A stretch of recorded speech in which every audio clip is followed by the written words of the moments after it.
Renukaswamy murder investigation ಮತ್ತಷ್ಟು ಚುರುಕಾಗ್ತಾ ಇದೆ. ಇನ್ನೊಂದು ಹಂತಕ್ಕೆ ಬಂದು ನಿಂತಿದೆ. ಇಲ್ಲಿಯವರೆಗಿನ ಎವಿಡೆನ್ಸ್ಗಳು ಬೇರೆ. FSL ಎವಿಡೆನ್ಸ್ ಇದೆಯೋ ಇವ್ರ ಬಳಿಯಲ್ಲಿ, ಫೊರೆನ್ಸಿಕ್ ಅದೇ FSL ಯಾವುದಾದ್ರು ಅಂಶಗಳು ಕಲೆ ಹಾಕ್ಕೊಂಡಿದ್ದಾರೋ, ಅಥವಾ ಅಟಾಪ್ಸಿ ರಿಪೋರ್ಟ್ ಇವ್ರ ಬಳಿಯಲ್ಲಿದೆಯೋ, DNA ರಿಪೋರ್ಟ್ ಇದೆಯೋ, ಫಿಂಗರ್ ಪ್ರಿಂಟ್ ಇದೆಯೋ, ಸ್ಪಾಟಲ್ಲಿ ಮಹಜರು ಮಾಡಿದಂಥ ವೇಳೆಯಲ್ಲಿ ಇವರಿಗೆ ಸಿಕ್ಕಿರ್ತಕ್ಕಂಥ ಅಂಶಗಳು ಒಂದು ಭಾಗ ಆಯಿತು. ಈಗ ತನಿಖೆ ಎರಡನೆಯ ಮತ್ತು ಇಂಪಾರ್ಟೆಂಟ್ ಸ್ಟೇಜಿಗೆ ಬರ್ತಾ ಇದೆ. ಹೆಚ್ಚು ಕಡಿಮೆ ಎಲ್ಲರ ಒಂದು 3-4 ಜನದ ಬಿಟ್ಟುಬಿಟ್ಟು ಎಲ್ಲರ ಮೊಬೈಲ್ ಫೋನ್ಗಳನ್ನು ಹಾಳು ಮಾಡಲಾಗಿತ್ತು. ಅವರು ಅದನ್ನು ಮುಚ್ಚಿಟ್ಟಿದ್ರು, ಎಸ್ತುಬಿಟ್ಟಿದ್ರು, ನಾಶ ಮಾಡಿದ್ರು, ಇಂಥದ್ದಿತ್ತಲ್ಲ. ಈಗೇನು ಮಾಡ್ತಾ ಇದ್ದಾರೆ ಪೊಲೀಸರು ಅಂತ ಹೇಳಿದ್ರೆ, ಅವರ ಸಿಮ್ ಕಾರ್ಡ್ಗಳನ್ನು ವಿತ್ ಕೋರ್ಟ್ ಪರ್ಮಿಷನ್, ನ್ಯಾಯಾಲಯದ ಅನುಮತಿಯನ್ನು ಪಡ್ಕೊಂಡು ಖರೀದಿ ಮಾಡಿದ್ದಾರೆ. 17 ಸಿಮ್ಮನ್ನು ಕೂಡ ಖರೀದಿ ಮಾಡ್ಕೊಂಡಿದ್ದಾರೆ ಪೊಲೀಸರು. ಖರೀದಿ ಮಾಡಿ ಅಲ್ಲಿಂದ ಡೀಟೇಲ್ಸ್ ತೆಗಿತಾ ಇದ್ದಾರೆ. ಯಾರು ಯಾವಾಗ ಯಾರಿಗೆ ಕರೆ ಮಾಡಿದರು, ಯಾರ ಮೊಬೈಲಿಂದ ಯಾರಿಗೆ ಕರೆ ಹೋಗಿತ್ತು, ಮೆಸೇಜ್ ಏನಂತ ಹೋಗಿತ್ತು, ಬೇರೆ ಆ್ಯಪ್ಗಳನ್ನು ಡೌನ್ಲೋಡ್ ಮಾಡಿದ್ರ ಇವರು, ಆ ಆ್ಯಪ್ಗಳ ಕಥೆ ಏನಾಗಿದೆ, ಡೇಟಾ ಡಿಲೀಟ್ ಮಾಡಿದ್ದೆಲ್ಲಿ, ಎಲ್ಲವನ್ನು ಕೂಡ ರೀಆ್ಯಕ್ಟಿವೇಟ್ ಮಾಡಿಕೊಂಡು ಕೋರ್ಟ್ನ ಪರ್ಮಿಷನ್ನ ಮೇರೆಗೆ ಅದರಲ್ಲಿ SMS ಇರ್ತಾವೋ ಅಥವಾ ವಾಟ್ಸಪ್ಪನ ಚಾಟ್ಗಳಿರ್ತಾವೋ, ಬೇರೆ ಟೆಲಿಗ್ರಾಮು, ಇನ್ಸ್ಟಾಗ್ರಾಮು, ಫೇಸ್ಬುಕ್ಕು, ಅದರಲ್ಲಿರ್ತಕ್ಕಂಥ ಕರೆಗಳು, ಇಮೇಲು ಎಲ್ಲವನ್ನೂ ಕೂಡ ಏನಾಗಿರುತ್ತೆ, ನಿಮಗೆ ಅಲ್ಲಿ ಗೂಗಲ್ಗೆ ಹೋದರೆ ಗೂಗಲ್ ಹಿಸ್ಟ್ರಿ ಚೆಕ್ ಮಾಡಿಬಿಟ್ರೆ ಅಲ್ಲೊಂದಷ್ಟು ಅಂಶಗಳು ಸಿಗ್ತವೆ ನಿಮಗೆ. ಈ ಮನುಷ್ಯ ಯಾರ ಜೊತೆಲಿ ಮಾತಾಡಿದ್ದಾನೆ, ಅಕಸ್ಮಾತ್ ಅವ್ನು ಲೊಕೇಶನ್ ಆನ್ ಮಾಡ್ಕೊಂಡಿದ್ರೆ ಇವನು ಎಲ್ಲೇ ಓಡಾಡಿದ್ದಾನೆ ಅಂತ ಕೂಡ ಗೊತ್ತಾಗ್ಬಿಡುತ್ತೆ. ಲೊಕೇಶನ್ ರಾತ್ರಿ ಎಲ್ಲಿದ್ದ, ಬೆಳಿಗ್ಗೆ ಎಲ್ಲಿದ್ದ ಅಂಥೇಳಿ ಕೆಲವೊಂದು ಚೆಕ್ ಮಾಡಿಕೊಂಡ್ರೆ ಅಲ್ಲೂ ಕೂಡ ಇವನು ಸಿಕ್ಕಾಕೊಳ್ತಾನೆ. ಇದು ಒಂದು ಭಾಗ. ಸಾಕ್ಷಿನೇ ಸಿಗಬಾರ್ದು ಅಂಥೇಳಿ ಸಿಮ್ ಮತ್ತು ಮೊಬೈಲನ್ನು ಆರೋಪಿಗಳು ಅನೇಕರು ಬಿಸಾಡಿಬಿಟ್ಟಿದ್ರು. ಕೊಲೆಗೀಡಾಗಿರ್ತಕ್ಕಂಥ ರೇಣುಕಾಸ್ವಾಮಿ ಮೊಬೈಲ್ ಕೂಡ ಇದೇ ಥರ ಯಾವುದೋ ಒಂದು ಅಲ್ಲಿ ಆ ಬಾಡಿಯಲ್ಲಿ ಹಾಕಿದ್ರು, ಹತ್ತಿರ ಅಲ್ಲೇ ಮೊಬೈಲು ಬಿಸಾಕ್ಬಿಟ್ಟಿದ್ರು. ಮೋರಿಯೆಲ್ಲ ಹುಡುಕಿದ್ರು, ಸಿಕ್ಕಲಿಲ್ಲ. ರೇಣುಕಾಸ್ವಾಮಿ ಮೊಬೈಲ್ ಸಿಕ್ಕಲಿಲ್ಲ ಅಲ್ಲಿ.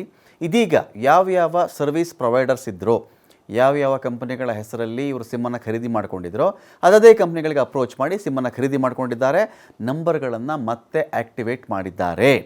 ಇದೀಗ ಆರೋಪಿಗಳ ಮೊಬೈಲ್ ಚಾಲು ಆಗ್ತಾ ಇದ್ದಂತೆ ದರ್ಶನ್ ಗ್ಯಾಂಗ್ಗೆ ನಿಜವಾದ ಸಂಕಷ್ಟ ಶುರುವಾಗುತ್ತೆ. ಯಾಕಂತ ಹೇಳಿದ್ರೆ ಈ ಡೀಟೇಲ್ಸ್ ಇಟ್ಕೊಳ್ತಾರೆ ಅವರು. ಈಗ ಮೊಬೈಲು ಎಲ್ಲ ಒಂದು ಕಡೆ ಪಟ್ಟಿ ಮಾಡ್ಕೊಂಡು ಕೂತ್ಕೋತಾರೆ ಅವರು. ಯಾರು ಯಾರಿಗೆ ಯಾವ ಕರೆ ಮಾಡ್ದ, ದರ್ಶನ್ ಯಾವ ಕರೆ ಮಾಡ್ದ, ಪವಿತ್ರ ಗೌಡ ಯಾರು ಕರೆ ಮಾಡಿದರು, ಇನ್ಯಾರೋ ವಿನಯ್, ಇನ್ಯಾರೋ ಒಬ್ಬ ರವಿ, ಇನ್ಯಾರೋ ರಾಘವೇಂದ್ರ, ರೇಣುಕಾಸ್ವಾಮಿಗೆ ಯಾವ ಕರೆ ಹೋಗಿತ್ತು, ಈ ಥರದ್ದೆಲ್ಲವನ್ನು ಕೂಡ ಚೆಕ್ ಮಾಡಿಕೊಂಡು ಒಂದು ಪಟ್ಟಿ ಮಾಡಿ ಕೂತ್ಕೊಳ್ತಾರೆ ವಿತ್ ಟೈಮ್.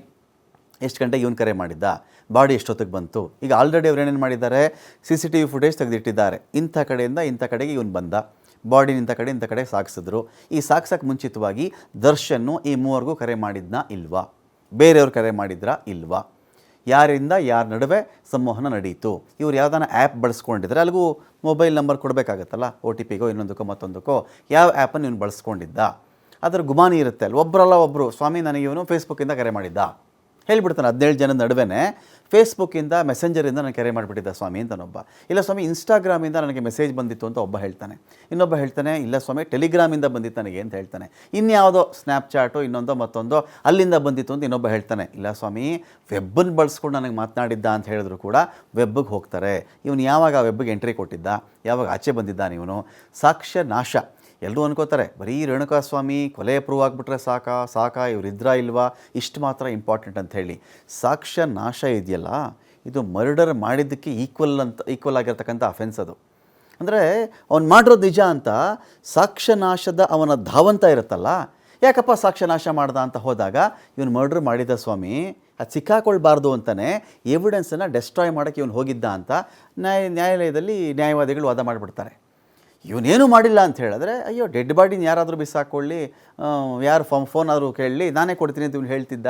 ಇವನು CCTVನೂ ಡೆಸ್ಟ್ರಾಯ್ ಮಾಡೋಕ್ಕೆ ಹೋಗ್ತಾನೆ, ಮೊಬೈಲನ್ನು ಬಿಸಾಕ್ತಾನೆ, ಸಿಮ್ ಕಾರ್ಡು ಬಿಸಾಕ್ತಾನೆ, ರೇಣುಕಾಸ್ವಾಮಿ ಮೊಬೈಲನ್ನು ಕೂಡ ನೀರಿಗೆ ಎಸ್ದುಬಿಡ್ತಾನೆ. ಇನ್ಯಾವುದೋ ಆ ಮೆಗ್ಗರ್ ಎಲೆಕ್ಟ್ರಿಕ್ ಶಾಕ್ ಕೊಡ್ತಕ್ಕಂಥ ಯಂತ್ರವನ್ನು ಹಾಳು ಮಾಡೋಕ್ಕೆ ಟ್ರೈ ಮಾಡ್ತಾನೆ, ಏನೋ ಮುಚ್ಚಿಡಕ್ಕೆ ಹೋಗ್ತಾನೆ, ಬಟ್ಟೆ ಸುಟ್ಟು ಹಾಕ್ತಾನೆ, ಬಟ್ಟೆ ಒಗೆಸ್ಬಿಡ್ತಾನೆ ಇವನು. ಈ ಥರದ್ದೆಲ್ಲ ವಿಷಯಗಳಿರ್ತಾವಲ್ವ. 8 ದಿನ ಆದಮೇಲೆ ಸಿಕ್ತು ಸ್ವಾಮಿ ರೇಣುಕಾಸ್ವಾಮಿಯ ಬಟ್ಟೆ. ಇವ್ರು ಹೊಡೆದಿಲ್ಲ, ಇವರು ಸಾಯಿಸಿಲ್ಲ, ಶೆಡ್ಡೆಲ್ಲ ಮನುಷ್ಯ ಇದ್ದಿದ್ದು ನಿಜ. ಬಟ್ಟೆನ ಯಾಕೆ 8 ದಿನ ಮುಚ್ಚಿಟ್ರು ಸ್ವಾಮಿ ಇವರು ನಾಶ ಮಾಡೋಕ್ಕೆ ಪ್ರಯತ್ನ ಪಟ್ಟಿದ್ದೆ, ಸಿಕ್ಕಾಕೊಳ್ತೀವಿ ಅಂತ ಭಯ ಆಯಿತು ಸ್ವಾಮಿ. ಸಿಕ್ಕಾಕೊಳ್ಳೋದು ಯಾಕೆ, ತಪ್ಪು ಮಾಡಿರೋದಕ್ಕೆ ಸ್ವಾಮಿ ಅಂತೇಳಿ ಅಲ್ಲೂ ಪ್ರೂವ್ ಮಾಡ್ಕೊಳ್ತಾರೆ. CCTV ಬಿಡಲ್ಲ, FSL ಬಿಡಲ್ಲ, ಕೂದಲು ಸಾಕ್ಷ್ಯ ಕೂಡ ಬಿಡಲ್ಲ ಅಲ್ಲಿ, ಜೊತೆಗೆ DNA ಟೆಸ್ಟ್ ಅದನ್ನು ಕೂಡ ಬಿಡಲ್ಲ. ಈಗ ಮೊಬೈಲ್ ಇಟ್ಕೊಳ್ತಾರೆ, ಸಿಮ್ ಕಾರ್ಡ್ ಇಟ್ಕೊಳ್ತಾರೆ, ವೆಪನ್ಗಳನ್ನು ಬಳಸ್ಕೊಳ್ತಾರೆ. ಅಕಸ್ಮಾತ್ ಈ ಗುಂಪಲ್ಲಿ ಒಬ್ಬ ವಿಡಿಯೋ ಮಾಡಿದರೆ ಅವನು ಎಲ್ಲಿ ವಿಡಿಯೋ ಮಾಡಿದ್ದ, ವಿಡಿಯೋ ಕಳಿಸಿ ಡಿಲೀಟ್ ಮಾಡಿರಬಹುದು ಅವನು, ಅದೊಂದು ಭಾಗ. ಇನ್ನೊಂದು ಭಾಗ ಅವನು ಗೂಗಲಲ್ಲಿ ಇದನ್ನು ಸೇವ್ ಮಾಡಿಟ್ಕೊಂಡಿರ್ತಾನೆ.